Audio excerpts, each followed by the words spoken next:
Você sabe por que o santuário de Nossa Senhora de Guadalupe é um dos mais visitados do mundo? São dois os motivos principais. Primeiro, pelo modo como Nossa Senhora quis se apresentar. Ela apareceu grávida e com uma fisionomia andina. E o segundo motivo é porque esse é um dos milagres mais estudados de toda a ciência. A América Latina estava, a bem dizer, recém-nascida. Era o ano 1531, quando o índio Juan Diego estava subindo as colinas de Tepeyac, no México, e ouviu uma voz que o chamava. Juan Dieguito! O índio se assustou. Quem era aquela mulher naquele lugar tão desabitado? Era uma senhora de beleza sobrenatural, com um vestido cheio de luz e que lhe disse: Juanito, eu sou a sempre Virgem Maria, Mãe do Deus vivo, nosso Criador. Eu desejo que seja construída aqui, sem demora, uma igreja, onde eu possa mostrar todo o meu amor, toda a minha compaixão, socorro e proteção aos homens. Neste lugar, eu quero ouvir os lamentos dos meus filhos. Eu quero remediar os seus sofrimentos, as suas dores. Nossa Senhora mandou Juan Diego ir ao palácio do bispo para transmitir esse seu desejo. O índio obedeceu, mas o bispo não acreditou naquele humilde homem e exigiu uma prova do que estava dizendo. Juan Diego voltou desanimado e contou a Nossa Senhora a exigência do bispo.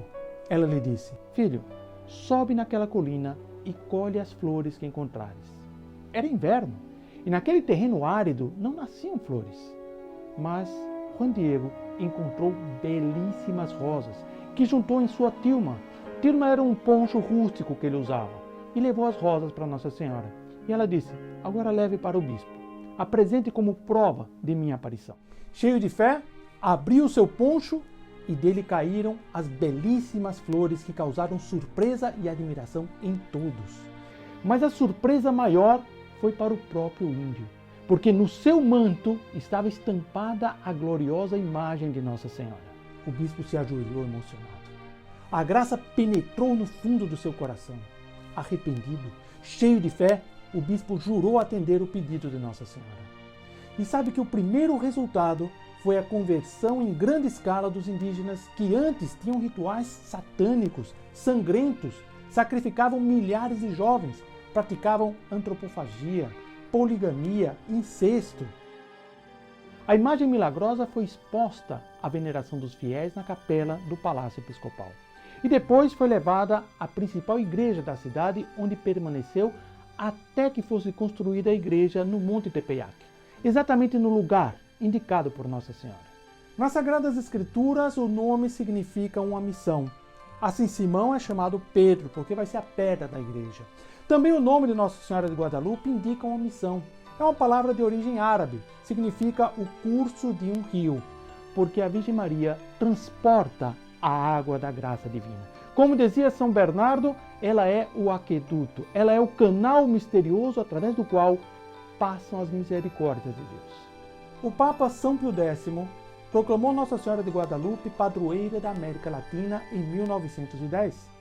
E João Paulo II canonizou Juan Diego em 2002, determinando que no dia 12 de dezembro de cada ano seja celebrada em todo o continente americano a festa de Nossa Senhora de Guadalupe, como mãe e evangelizadora da América. Estudos de grande rigor científico demonstraram que a tilma de São Juan Diego é confeccionada com uma fibra vegetal chamada agave. E essa fibra se deteriora rapidamente, podendo resistir no máximo, se está muito bem feita, muito bem conservada, no máximo uns 20 anos.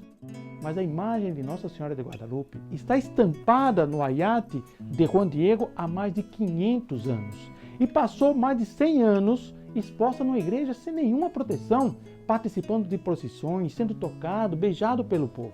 Mas o mais interessante se deu em 1785, quando foram feitas algumas cópias pintadas com esse mesmo material.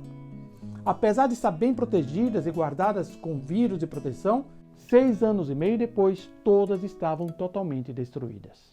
Em 1921, um operário chamado Luciano Pérez colocou um potente explosivo escondido num ramo de flores e, quando a bomba estourou, destruiu o mármore da escada, os candelabros e até os vidros dos prédios vizinhos.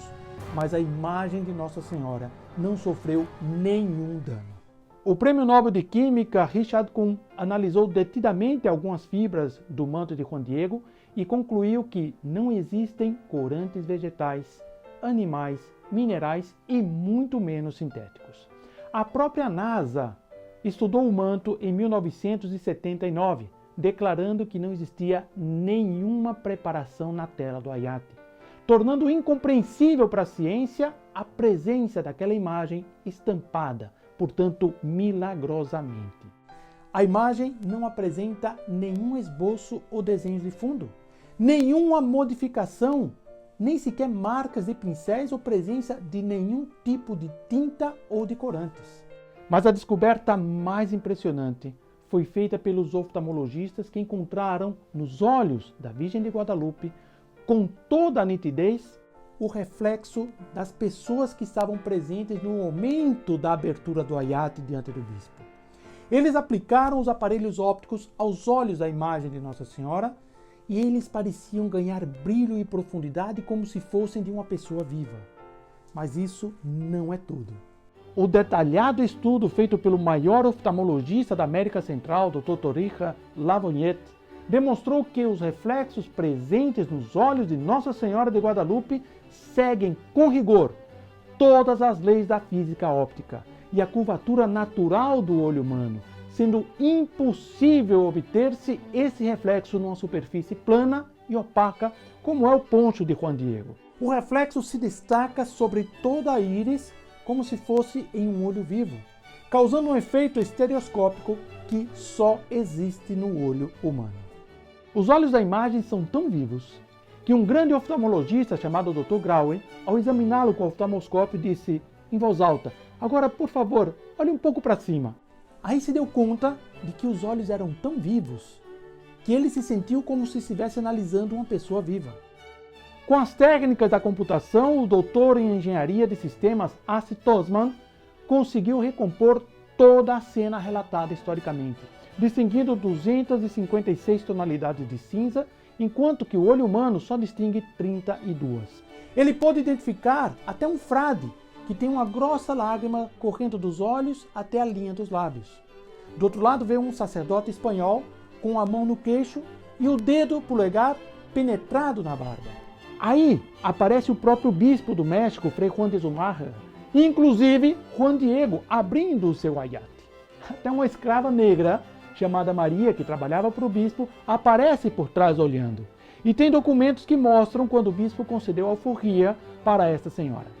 Tosman finaliza afirmando: mesmo com toda a tecnologia atual, seria impossível pintar tantas imagens e com detalhes tão minuciosos como se descobriram nas córneas de Nossa Senhora de Guadalupe, que tem apenas 7 milímetros de diâmetro e impressas em rudes fibras vegetais. O sinal das flores foi dado para convencer o bispo do México, mas o sinal dos olhos de Nossa Senhora só pôde ser conhecido no final do século XX, porque esse era um sinal para nós. Um sinal para nós que nascemos nessa sociedade materialista, nessa sociedade igualitária que proclama sua incredulidade e seu relativismo em relação a Deus. Nossa Senhora de Guadalupe não veio só para converter os índios daquela época, porque ela deu sinais que eles não podiam ver. Ela veio para converter a nós que vivemos nessa época de ateísmo e cientificismo. Nossa Senhora veio para provar cientificamente que Deus não abandonou os homens que o abandonaram. Ela veio para nos dar a certeza de que ela nos acompanha e de que nos ama, como demonstrou seu amor a Juan Diego. Expulsemos de nosso coração todos os demônios da incredulidade e da falta de fé. Chamemos os santos anjos, peçamos a São João Diego, a Nossa Senhora de Guadalupe, que restaurem nossa fé, que nos dê a fortaleza necessária para afirmar diante do ateísmo atual: eu creio em Deus Pai Todo-Poderoso, Criador do céu e da terra. Creio em Jesus Cristo, seu único Filho, nosso Senhor, que nasceu da Santíssima Virgem Maria. Nos encontramos no próximo programa. Salve Maria!